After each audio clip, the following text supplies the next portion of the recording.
Été 1943. Camp Crossville, Tennessee.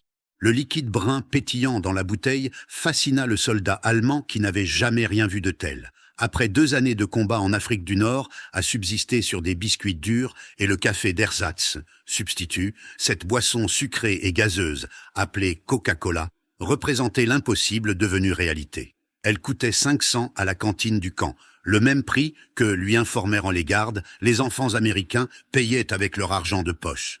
À travers les camps de prisonniers américains cet été, 371 683 prisonniers de guerre allemands allaient affronter une réalité qui contredisait tout ce que la propagande nazie leur avait enseigné sur la faiblesse américaine. Ils découvrirent une nation où la glace était un dessert habituel, où les boissons gazeuses étaient des breuvages quotidiens, où les barres chocolatées étaient de si communes que les gardes en donnaient.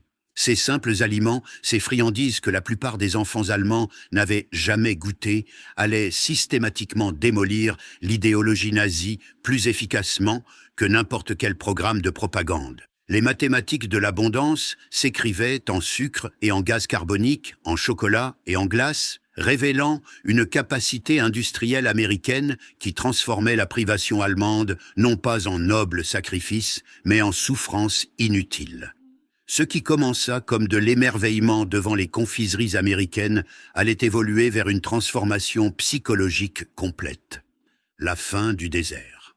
La reddition de l'Africa Korps en Tunisie en mai 1943 amena environ 250 000 soldats allemands et italiens en captivité alliée. Ces vétérans du désert qui avaient repoussé les Britanniques jusqu'en Égypte sous le commandement de Rommel s'attendaient à un traitement dur en tant que prisonniers. La propagande nazie les avait préparés à la brutalité et à la famine américaine.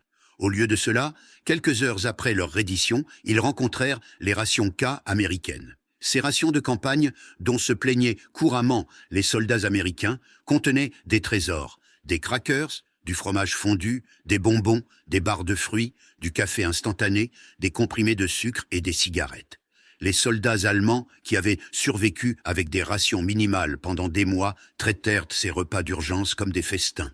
Selon les archives militaires, dans les camps de traitement en Afrique du Nord, l'armée américaine servait des pancakes au sirop, des œufs frais et du lait, des aliments qui avaient disparu des rations militaires allemandes des années plus tôt. L'alimentation systématique des ennemis, avec une nourriture supérieure, commença immédiatement, bien que son impact psychologique ne serait compris que plus tard. Un officier allemand témoigna plus tard, auprès du Comité international de la Croix-Rouge, « Nous nous attendions à être affamés en tant que prisonniers. Au lieu de cela, les Américains nous ont mieux nourris que notre propre armée. » Cette confusion au sujet des ressources américaines commença notre éducation. Les Liberty Ships, transportant les prisonniers de guerre à travers l'Atlantique à l'été 1943, fournirent une éducation intensive sur l'abondance américaine. Ces navires, produits en masse à un rythme sans précédent, interminés toutes les 42 heures au pic de production, transportaient jusqu'à 30 000 prisonniers par mois vers les États-Unis. Les archives navales montrent que les rations des prisonniers à bord de ces navires équivalaient ou dépassaient les provisions standards de l'équipage, environ 3500 calories par jour, comprenant du pain frais, de la viande, des légumes et du café avec du sucre et du lait. Les systèmes de réfrigération des navires, équipements standards sur les bâtiments américains, maintenaient la fraîcheur des aliments pendant toute la traversée de 2 semaines. Plus remarquable encore, des témoignages documentés confirment que de la glace était servie à plusieurs reprises pendant les traversées de l'Atlantique. Le journal de bord de l'USS General M.B. Stewart de juillet 1943 relate avoir servi de la glace aux prisonniers le 4 juillet en utilisant la machine à glace du navire qui produisait 38 litres par lot. Pour des hommes qui n'avaient pas vu de glace depuis avant la guerre, ce dessert glacé au milieu de l'océan défiait toute compréhension. Lorsque les navires accostaient dans des ports comme Norfolk et Newport News, les prisonniers de guerre allemands découvraient une Amérique que la propagande nazie avait déclarée impossible. La base navale de Norfolk, couvrant 1740 hectares, avec d'importantes installations portuaires, traitait plus de cargaisons par jour que les principaux ports allemands n'en géraient par semaine. Dans les coopératives du port, des boutiques pour les dockers, les prisonniers apercevaient des étagères garnies de barres chocolatées de grands fabricants comme Hershey, Mars et Nestlé. Les registres d'approvisionnement militaire de 1943 montrent que ces coopératives stockaient des dizaines de variétés de bonbons, les vendant au prix standard, 5 cents pour la plupart des barres chocolatées. Le même prix pratiqué dans toute l'Amérique. Le voyage vers l'intérieur des terres en train fournit une éducation supplémentaire. Contrairement aux wagons à bestiaux utilisés pour le transport en Europe, les prisonniers de guerre allemands voyageaient dans des voitures de passagers, les wagons-restaurants servaient des repas complets. Des menus documentés de juillet 1943 montrent du poulet frit, des légumes, de la tarte et du café. Les prisonniers découvrirent que ce n'était pas un traitement spécial, mais le service ferroviaire américain standard. Le système de camps de prisonniers, construit à travers l'Amérique, hébergeait les prisonniers de guerre dans des conditions qui dépassaient les exigences de la Convention de Genève. Le camp Crossville, Tennessee, typique des grandes installations, comprenait l'électricité, l'eau chaude, des toilettes à chasse d'eau et des baraquements chauffés, mais les coopératives du camp, les boutiques PX, eurent l'impact le plus profond. Selon les registres de l'intendance militaire, les coopératives des camps stockaient de multiples marques de boissons gazeuses, Coca-Cola, Pepsi, Dr Pepper, RC Cola, diverses barres chocolatées et confiseries, de la glace, là où la réfrigération le permettait, des cigarettes et du tabac, des fruits frais et des snacks, de la bière à 3,2% d'alcool. Les prisonniers gagnaient 80 cents par jour pour leur travail, plus tard porté à $1. Avec les barres chocolatées à 5 cents et le Coca-Cola au même prix, le salaire d'une journée pouvait acheter 16 articles, une abondance au-delà de l'imagination allemande, où de tels produits, s'ils étaient disponibles, nécessitaient des relations particulières. Coca-Cola devint le symbole de la démocratie industrielle américaine. La production en temps de guerre de la Coca-Cola Company atteignit des niveaux remarquables. Les archives de l'entreprise montrent 5 milliards de bouteilles produites, rien qu'en 1943. Le contrat militaire garantissait le Coca-Cola à 500 aux militaires américains dans le monde entier. Un engagement nécessitant une logistique sans précédent. Les prisonniers allemands découvrirent que cette boisson gazeuse, inconnue de la plupart avant leur capture, était omniprésente en Amérique. Chaque camp recevait des livraisons régulières. Les équipes de travail observaient des distributeurs automatiques et des glacières partout. Stations-service, usines, écoles. Les Américains de tous âges et de toutes classes en buvaient occasionnellement, jetant des bouteilles à moitié vides sans y penser. La standardisation stupéfia les prisonniers à l'esprit technique. Le Coca-Cola avait exactement le même goût qu'il soit consommé dans le Maine ou au Texas. Un exploit de contrôle de la qualité dépassant tout ce que l'industrie allemande avait accompli. Le concentré de sirop fabriqué à Atlanta et distribué dans tout le pays aux usines d'embouteillage représentait une coordination industrielle qui remettait en question les présupposés nazis sur le chaos américain. Les archives historiques des archives de la Coca-Cola Company confirmèrent que de nombreux camps de prisonniers recevaient des livraisons hebdomadaires de 200 à 300 caisses, chacune contenant 24 bouteilles. Le camp Hearne, au Texas, à lui seul, consommait environ 7000 bouteilles par semaine durant l'été 1943. La glace dans les camps de prisonniers américains semblait impossible à des Allemands qui n'en avaient pas vu depuis avant la guerre. Pourtant, les archives de l'armée confirmèrent que la glace était régulièrement servie dans les camps disposant d'une réfrigération adéquate pendant les mois d'été. L'armée considérait la glace comme essentielle pour le moral, si importante que des navires à glace spécialisés furent construits pour la flotte du Pacifique. Au camp Shelby, Mississippi, la célébration du 4 juillet 1943 incluait de la glace faite sur place. Les prisonniers regardaient les sorbetières à manivelle produire des litres en utilisant de la glace, du sel, de la crème, du sucre et des arômes.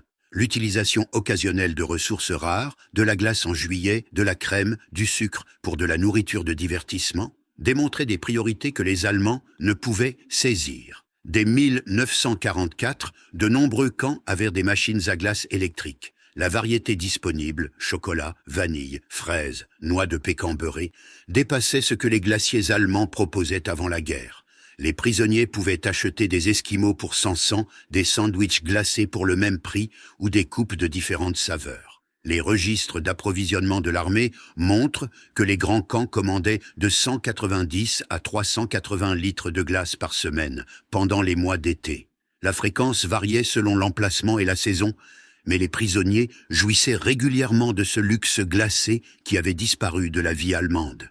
La consommation de sucre dans les camps de prisonniers américains eut un impact particulièrement puissant. En Allemagne, le sucre était strictement rationné. Les civils recevaient 280 grammes par mois quand il était disponible. Dans les camps américains, le sucre se trouvait dans des bols sur les tables du mess pour une utilisation illimitée. Les registres de l'intendance de 1943 à 1945 montrent que les camps recevaient des sacs de sucre raffiné de 45 kilos par semaine. Les boulangeries des camps utilisaient le sucre avec libéralité. Gâteaux, biscuits et tartes apparaissaient régulièrement au menu. Les mess halls sucraient le café, le thé, les céréales et les desserts sans restriction. Un incident documenté du camp Aliceville, Alabama, illustre le contraste. En août 1943, le temps humide durcit plusieurs centaines de kilos de sucre, le rendant difficile à utiliser. Plutôt que de le ramollir à la vapeur et de le récupérer, comme l'auraient fait les Allemands, le personnel de cuisine le jeta et commanda des provisions de remplacement. Les prisonniers allemands travaillant dans la cuisine furent, selon les rapports, bouleversés par ce gaspillage. Les habitudes de consommation de chocolat américain révélèrent une abondance démocratique. Les principaux fabricants Hershey, Mars, Nestlé produisaient des millions de barres par mois malgré les restrictions de guerre. L'armée seule acheta 170 millions de kilos de produits chocolatés pendant les années de guerre. Les coopératives des camps de prisonniers stockaient de multiples variétés de chocolat. La barre Hershey Standard, les barres chocolatées de ration D, les barres de chocolat d'urgence et diverses barres chocolatées contenant du chocolat étaient disponibles pour 5 à 100 $. Les prisonniers découvrirent que les Américains avaient des préférences parmi les marques de chocolat, en choisissant une plutôt qu'une autre sans y penser. Les colis de la Croix-Rouge, distribués mensuellement aux prisonniers, comprenaient des barres chocolatées parmi d'autres articles. Les archives de la Croix-Rouge américaine montrent que les colis standards contenaient du chocolat ou des barres de bonbons, du café instantané, du fromage fondu, des crackers, de la viande en conserve, des cigarettes, du savon. Ces colis complétaient les rations régulières, fournissant des articles de luxe qui dépassaient ce que les civils allemands recevaient comme ration de base. Thanksgiving 1943 initia les prisonniers allemands à l'abondance des fêtes américaines. Cette célébration, purement américaine, démontra une coordination nationale de la consommation qui éclipsait les efforts d'organisation allemands. Les archives de l'armée confirment que tous les camps de prisonniers servirent le dîner traditionnel de Thanksgiving, dinde rôtie avec farce, purée de pommes de terre et sauce, patates douces, sauce aux canneberges, légumes, tarte à la citrouille, café et lait. La logistique nécessaire pour fournir des dîners de dinde à 425 000 prisonniers de guerre et à des millions de militaires américains dans le monde entier montra des capacités organisationnelles hors pair. Le fait que les prisonniers allemands reçoivent le même repas que les soldats américains souligna une égalité de traitement qui contredisait la hiérarchie raciale nazie. Noël 1943 apporta une générosité inattendue de la part des civils américains. Des groupes religieux, des organisations civiques et des particuliers envoyèrent des colis aux prisonniers de guerre allemands. L'American Friends Service Committee, à lui seul, distribua 50 000 colis de Noël à des prisonniers ennemis. Ces colis contenaient typiquement des cookies maison, des bonbons, des articles de toilette, des jeux et des livres, des cigarettes, du matériel d'écriture. Les communautés locales près des camps fournirent de souvent un soutien supplémentaire. À Tonkawa, Oklahoma, les habitants apportèrent des friandises maison aux prisonniers allemands du camp Tonkawa. À Hearne, Texas, des groupes religieux apportèrent des cookies et des bonbons de Noël au camp Hearne.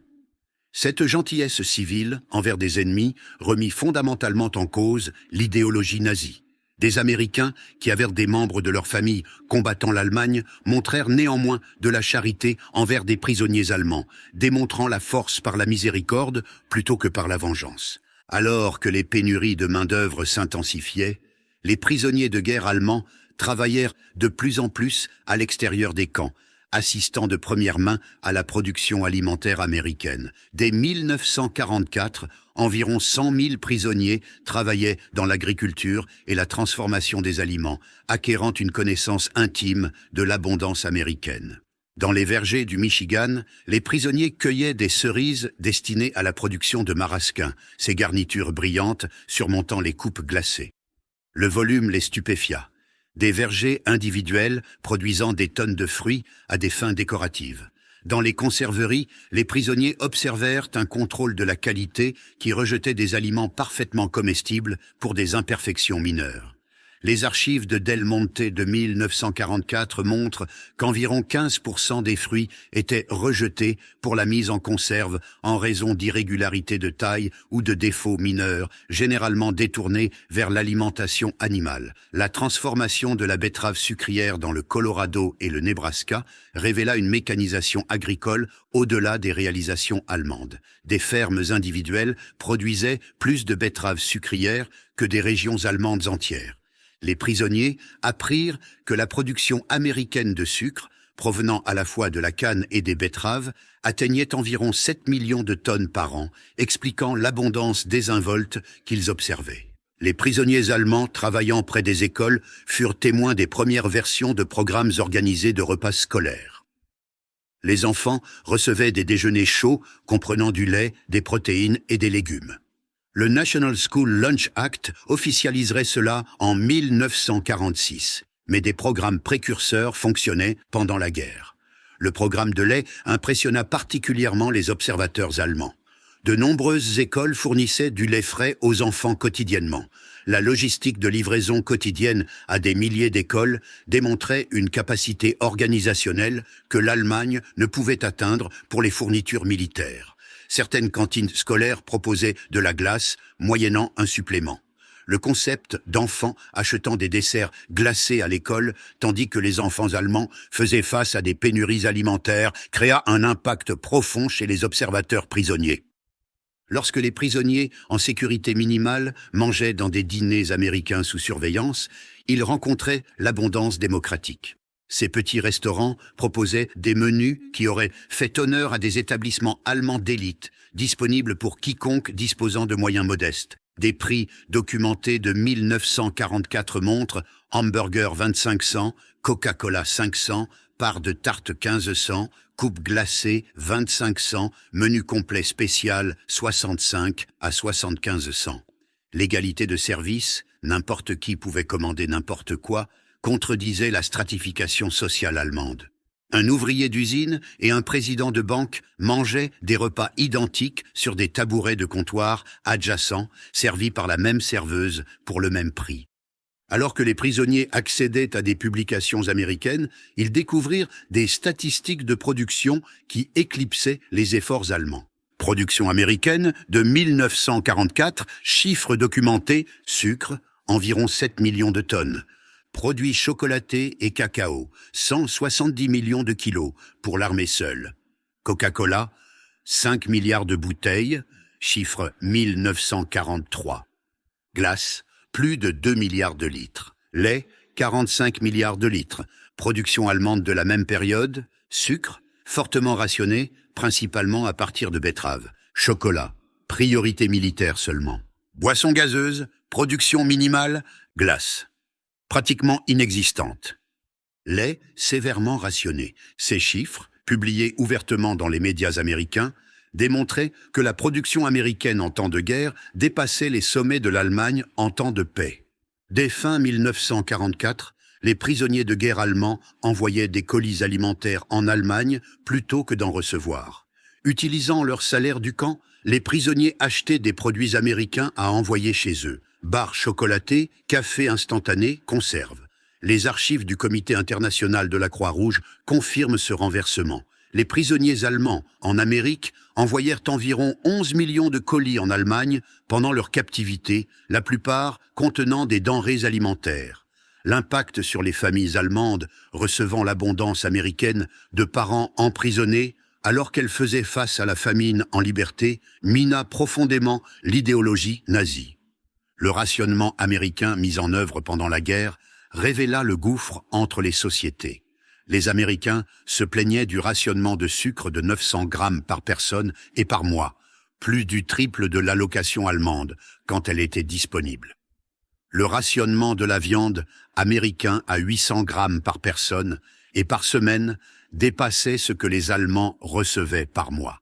Même rationnés, les Américains maintenaient des niveaux de consommation que les Allemands considéraient comme un luxe impossible. Les registres de l'Office of Price Administration montrent que les Américains achetèrent 33 kilos de sucre par habitant en 1944 malgré le rationnement 10 fois la consommation allemande. Au-delà du Coca-Cola, les prisonniers découvrirent l'industrie américaine des boissons gazeuses.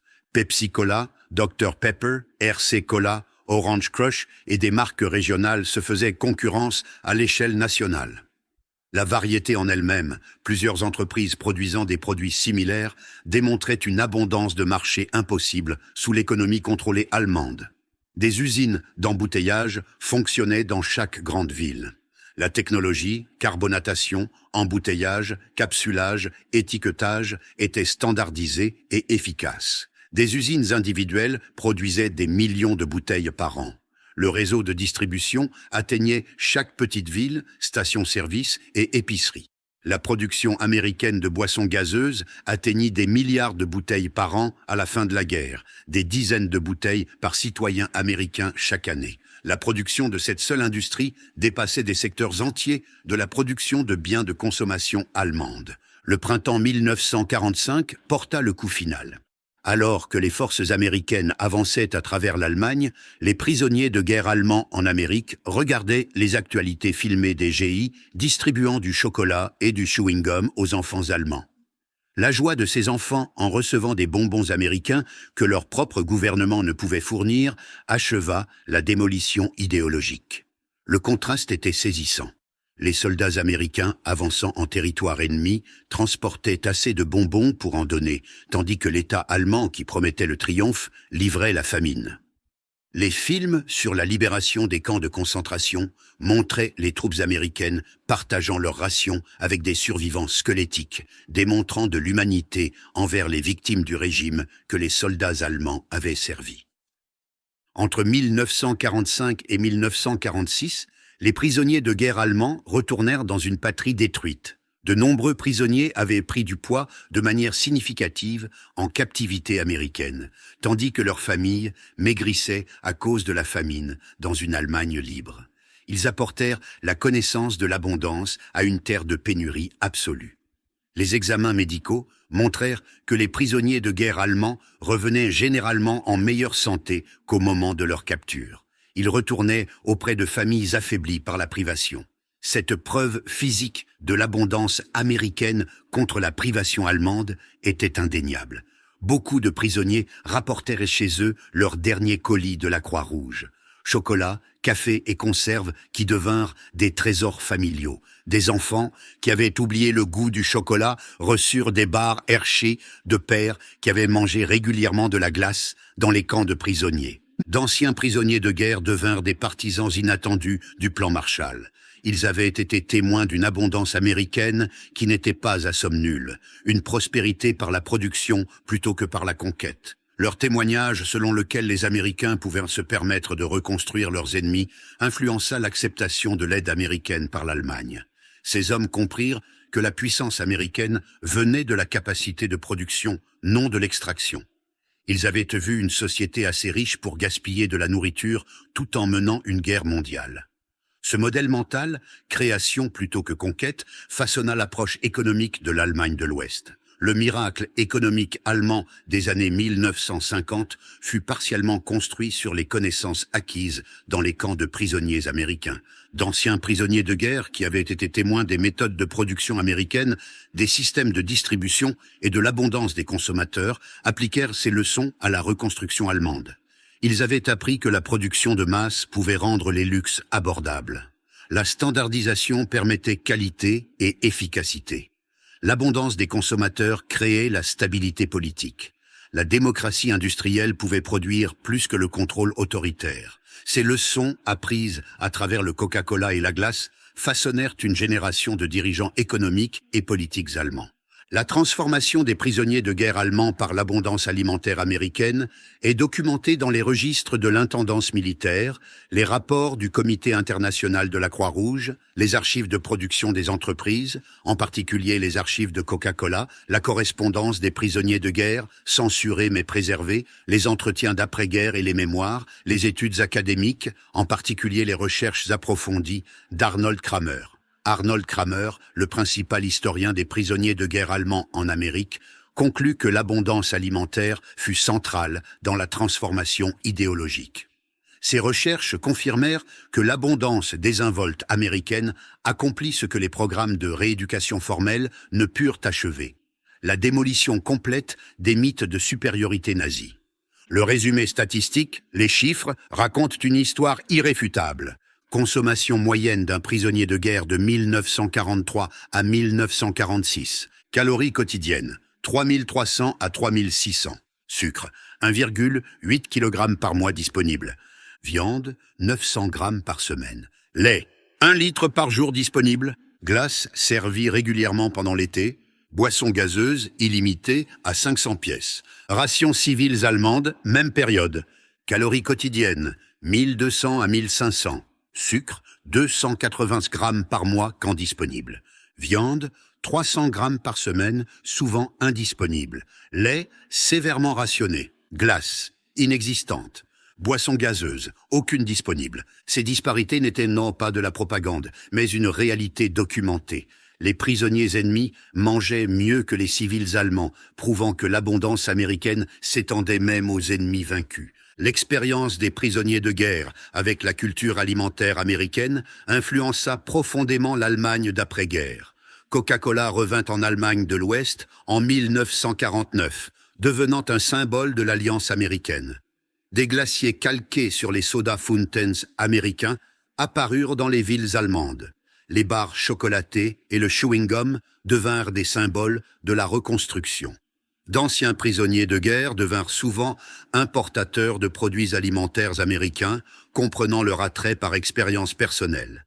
Ils savaient que ces produits représentaient plus qu'un goût. Ils symbolisaient l'abondance, la démocratie et la modernité.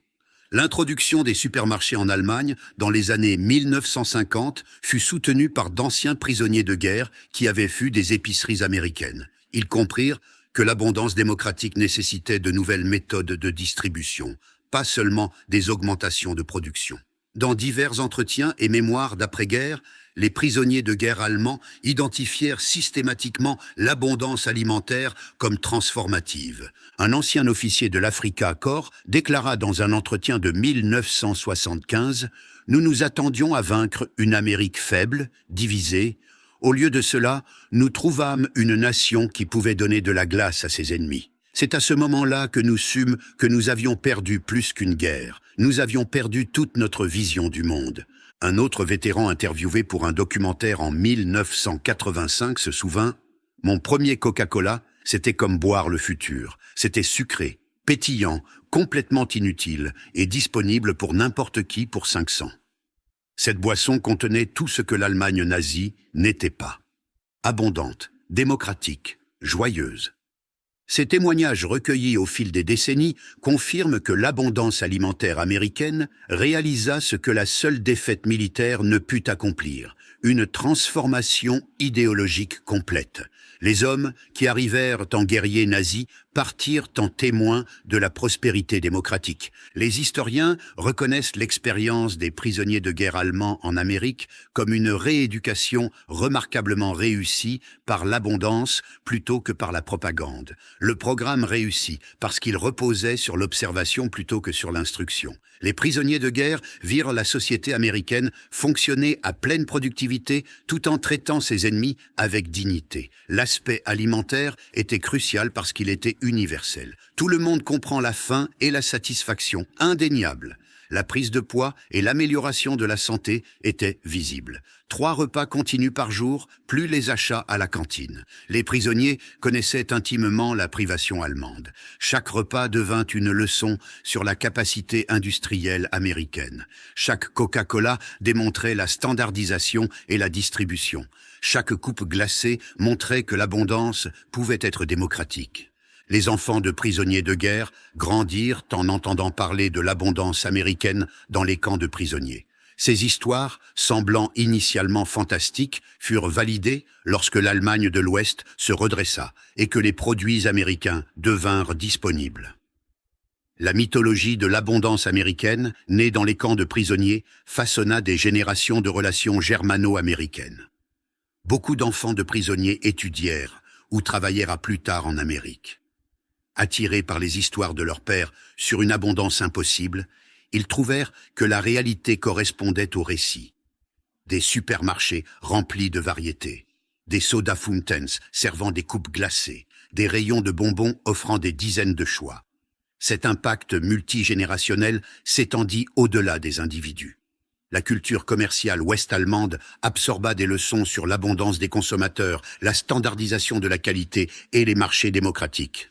Le miracle économique ne concernait pas seulement la production, mais la création d'abondance pour les citoyens ordinaires. Aujourd'hui, McDonald's exploite plus de 1400 restaurants en Allemagne. Coca-Cola est omniprésent, la glace est ordinaire. La transformation de la pénurie à l'abondance, initiée dans les camps de prisonniers américains, est achevée. Pourtant, la leçon historique reste puissante. La transformation idéologique par l'abondance plutôt que par la privation. La gentillesse plutôt que la cruauté, la démonstration plutôt que la propagande. Les prisonniers de guerre allemands, qui ne pouvaient croire à la glace et au Coca-Cola dans les camps de prisonniers américains, furent témoins de l'arme ultime de la démocratie. La capacité de créer une telle abondance qu'elle pouvait être partagée sans façon avec des ennemis. L'histoire des prisonniers de guerre allemands et de l'abondance alimentaire américaine représente la victoire la plus inhabituelle de l'histoire. Une guerre gagnée par la générosité, une idéologie vaincue par la glace, une vision du monde brisée par les boissons gazeuses. Ces hommes subirent une transformation non par la punition, mais par la profusion. Ils arrivèrent en croyant à la supériorité allemande et à la faiblesse américaine. Ils partirent en comprenant que la force américaine venait d'une capacité de production si vaste qu'elle pouvait gaspiller des ressources sans inquiétude. La société qui pouvait donner du Coca-Cola à des prisonniers pour 500 possédait un pouvoir au-delà de la puissance militaire. La coupe glacée avec ses couches d'excès, glace, sirop, crème chantilly, noix, cerises, devint une métaphore de l'abondance américaine. Chaque composant seul dépassait les rêves allemands. Combinés, ils représentaient un luxe impossible devenu routine.